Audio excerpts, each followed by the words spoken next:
Bonjour, je suis Alex et je vais vous montrer comment il est facile d'installer un robinet de lavabo Grohe Quick Fix avec tirette et garniture de vidage en utilisant le Grohe Start comme exemple. Cela semble compliqué mais ça ne l'est pas. Une remarque importante, cette installation s'applique également à de nombreux autres modèles avec vidage et tirette, même si votre modèle est complètement différent. Et évidemment, vous devez couper l'eau avant de procéder à l'installation.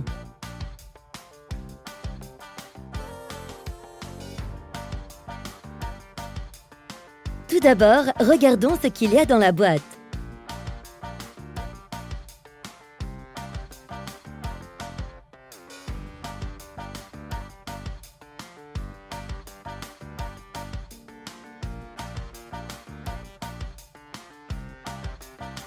Bien évidemment, jetez un coup d'œil au manuel d'installation fourni. En utilisant le QR code, vous trouverez d'autres informations importantes ainsi que la vidéo d'installation. Afin d'installer votre nouveau robinet, tout ce dont vous avez besoin, c'est de cet outil d'installation 3 en 1 et d'un petit tournevis cruciforme. Commençons! Tout d'abord, vous devez glisser ce joint noir autour des flexibles pour éviter que l'eau ne s'infiltre entre le robinet et le lavabo. Ici, vous devez faire attention à l'alignement. Le collier du joint doit être dirigé vers le bas, car cela permettra de bien centrer le robinet dans le trou du lavabo et donc de s'assurer qu'il le recouvre. Il est préférable d'installer la tirette de suite. Il suffit de l'insérer dans l'emplacement prévu à cet effet. En fonction du lavabo, cela peut être plus compliqué de l'insérer une fois le robinet fixé. Insérez l'ensemble soigneusement et c'est terminé. Maintenant, préparez la contre-vis. Il y a des petites languettes dans le support en caoutchouc qui empêchent le croissant de tomber tant que l'écrou n'est pas encore vissé sur la tige filetée. Puis, glissez le tout sous le lavabo sur la tige filetée avec le support en caoutchouc vers le haut. Il suffit de le serrer à la main, puis de serrer avec l'outil d'installation 3 en 1 jusqu'à ce que le robinet ne tourne plus sur le lavabo. Cependant, attention, il se détachera si vous le serrez trop fort. Ensuite, procédons au raccordement des flexibles. Ils sont déjà équipés d'un joint et peuvent être facilement raccordés au robinet d'arrêt.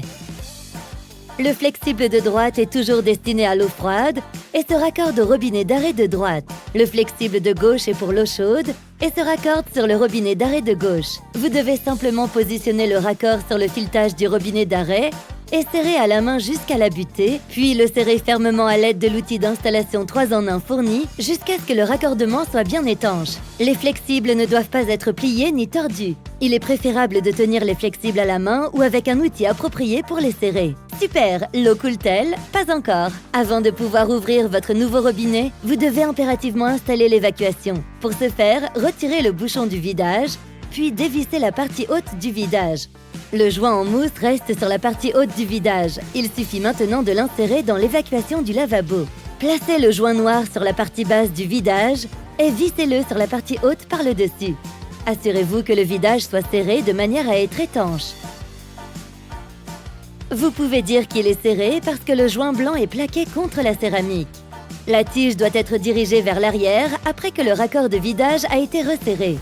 Pour cela, vous avez besoin de cette petite rotule. D'abord, passez-la sur la tirette, puis fixez-la à la tige horizontale du vidage. Maintenant, poussez un peu la tirette vers le haut pour qu'elle soit facile à manipuler plus tard.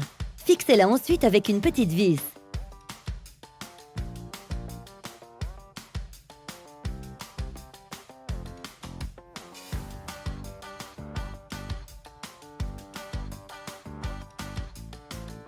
Si nécessaire, vous pouvez maintenant ajuster le bouchon de vidage afin que l'eau s'écoule plus ou moins vite.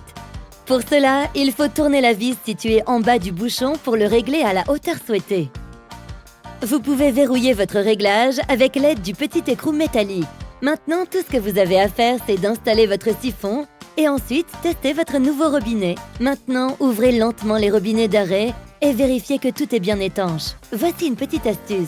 Tournez d'abord les robinets d'arrêt à fond vers la gauche, puis en arrière d'un demi ou d'un quart de tour. Ils seront alors plus faciles à utiliser à l'avenir.